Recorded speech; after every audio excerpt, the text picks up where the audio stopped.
एक शहर में एक बहुत बड़ा घर था। उस घर में मनीष अपनी 3 बेटियों के साथ हंसी खुशी रहता था। मनीष का शहर में बहुत बड़ा व्यापार था।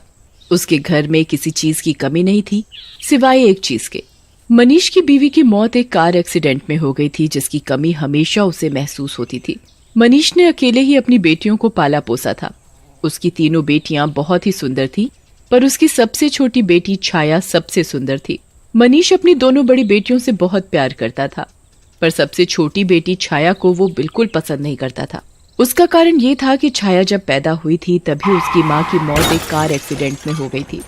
मनीष अपनी बीवी की मौत का कसूरवार अपनी सबसे छोटी बेटी छाया को समझता था, इसलिए वो उसे बिल्कुल प्यार नहीं करता था। एक शाम मनीष जब घर आता है, वो अपनी दोनों बड़ी बेटियों को आवाज देता है, माया, संगीता, कहाँ हो तुम दोनों? जल्दी आओ, देखो मैं तुम्हारे लिए क्या लाया हूँ। पापा पापा, हम आपका ही इंतजार कर रहे थे। जल्दी से दिखाओ आप हमारे लिए क्या लाए हो। ये देखो संगीता, मैं तुम्हारे लिए कितने सुंदर जूते लाया हूँ। मेरे लिए क्या लाए हो पापा, मुझे भी दिखाओ। छाया दूर खड़ी सब देख रही थी।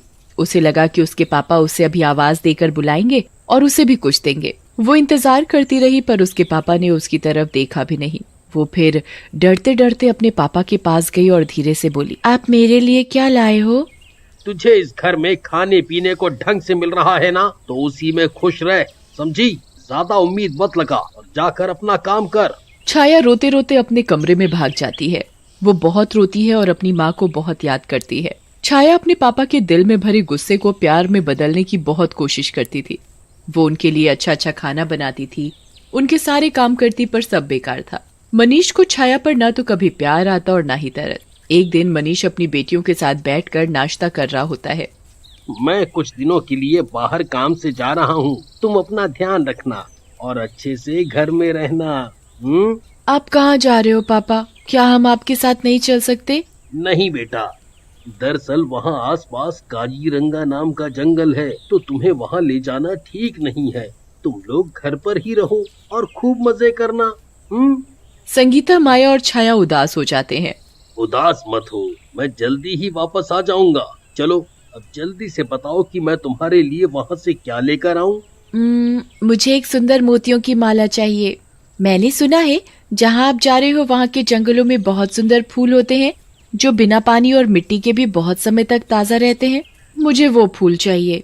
छाया इंतजार कर रही होती है कि उसके पापा उससे भी पूछेंगे, पर ऐसा नहीं होता। सब नाश्ता करके हट जाते हैं और मनीष अपने जाने की तैयारियों में लग जाता है। छाया मनीष का सारा जरूरी सामान बांध देती है। मनीष अगली ही सुबह निकल जाता है। एक दिन के लंबे सफर के बाद मनीष होटल में पहुंच जाता है, जहां उसने अपने लिए एक कमरा बुक किया हुआ होता है। मनीष कुछ दिन वहीं रहता है और अपने सारे काम खत्म कर लेता है। उसके बाद वो अपनी सबसे बड़ी बेटी के लिए एक सुंदर सी मोतियों की माला खरीदता है।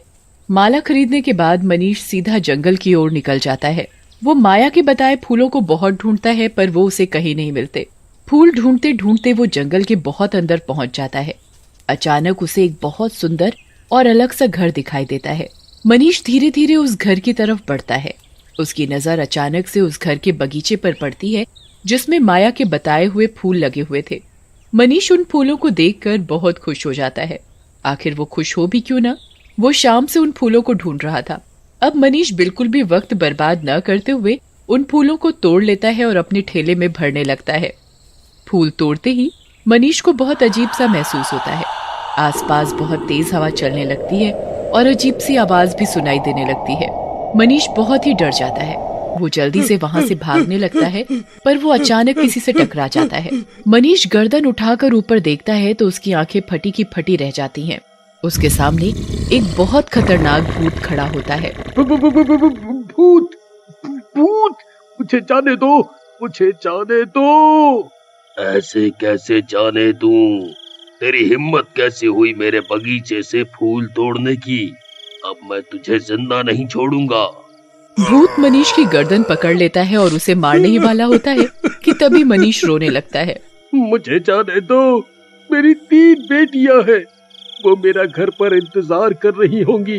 उनका इस दुनिया में मेरे सिवा कोई भी नहीं है। उनकी माँ भी बहुत सालों पहले मर गई। तू मुझे पहले ये बता कि तूने मेरे बगीचे से फूल क्यों तोड़े। मेरा बगीचा और उसमें लगा फूल मुझे जान से भी ज्यादा प्यारा है। मुझे माफ कर दो, मुझे नहीं पता था, मुझसे बहुत बड़ी गलती हो गई। दरअसल मेरी बेटी ने इन फूलों का जिक्र किया था और उसी ने इन फूलों को लाने के लिए बोला था। कहाँ है तेरी बेटी? क्या नाम है उसका? मैं उसे जिंदा नहीं छोड़ूंगा।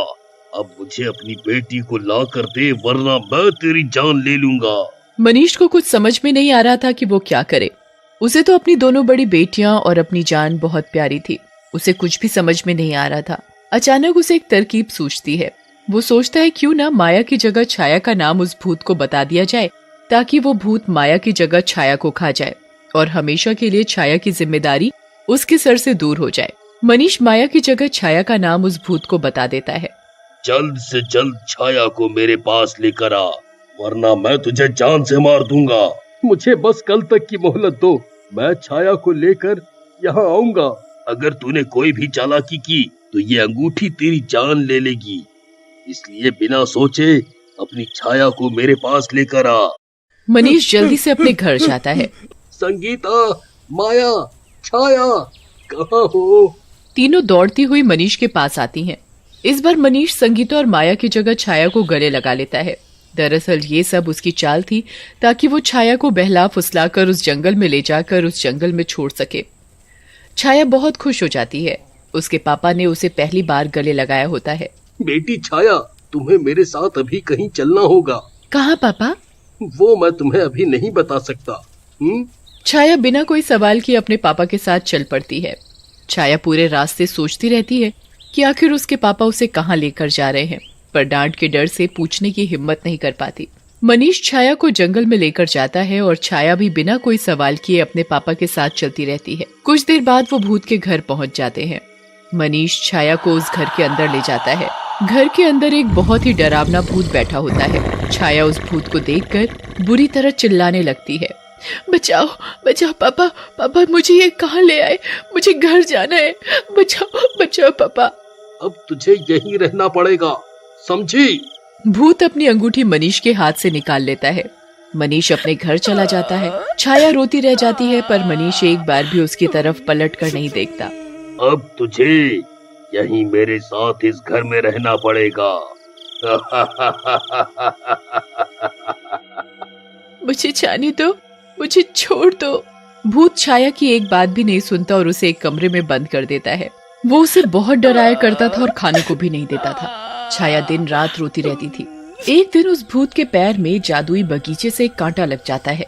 वो जादुई कांटा भूत के पैर में बहुत बुरा जख्म कर देता है कि भूत कुछ ही दिनों में ठीक से चलना फिरना भी बंद कर देता है।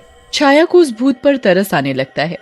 वो उस भूत के लिए एक मलहम बनाती है और उसके पैर में लगाने लगती है। भूत ये सब देखकर बहुत हैरान हो जाता है। मैंने इस लड़की को इतना परेशान किया, फिर भी ये मेरे लिए मलहम लेकर आई। भूत को छाया पर बहुत तरस आने लगता है। वो धीरे धीरे छाया को पसंद करने लगता है। अब वो छाया का बहुत ध्यान रखता। वो जो चाहती वो जादू से उसके लिए ले आता। अच्छा खाना, सुंदर कपड़े, सुंदर सुंदर फूल और सब कुछ। बहुत जल्द दोनों बहुत अच्छे दोस्त बन गए। सब कुछ बहुत अच्छा था, पर छाया अभी भी बहुत उदास थी। वो अपने पापा और बहनों को बहुत याद करती थी। एक दिन जब वो सबको याद करके रो रही होती है, तो भूत उसे एक जादुई शीशा देता है, जिसमें वो जिस मर्जी को देख सकती थी। छाया सबसे पहले अपने परिवार को उस शीशे में देखती है और वो देखती है कि उसके पापा बहुत बीमार हैं। छाया भूत के पास जाती है। मेरे पापा बहुत बीमार हैं, मुझे उनके पास जाने दो। मैं तुम्हें वहाँ नहीं जाने दे सकता। मैं यहाँ अकेले नहीं रह पाऊंगा। मैं वापस आ जाऊंगी।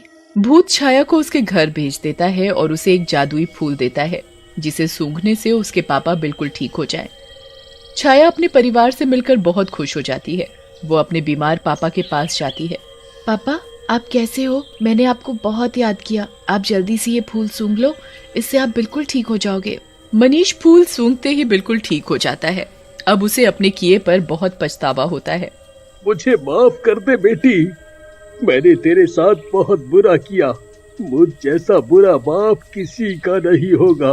मैं तुझे मौत के मुंह में डाल आया और आज तूने ही मेरी जान बचाई है। अब मैं तुझे कहीं जाने नहीं दूंगा, तुझे यहीं रखूंगा अपने पास। नहीं पापा, मुझे जाना होगा।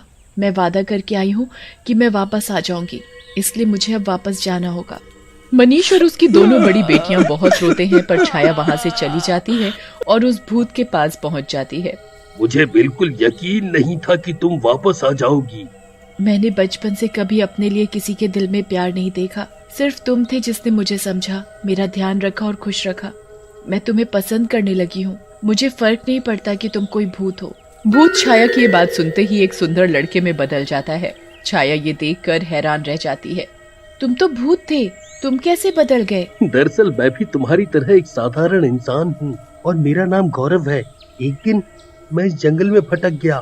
एक भूत ने मुझे पकड़ लिया और मुझे जादू से भूत बना दिया।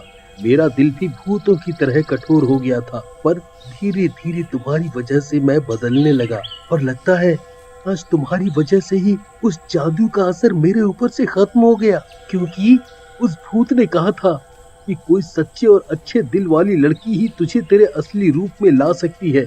छाया और गौरव शादी कर लेते हैं।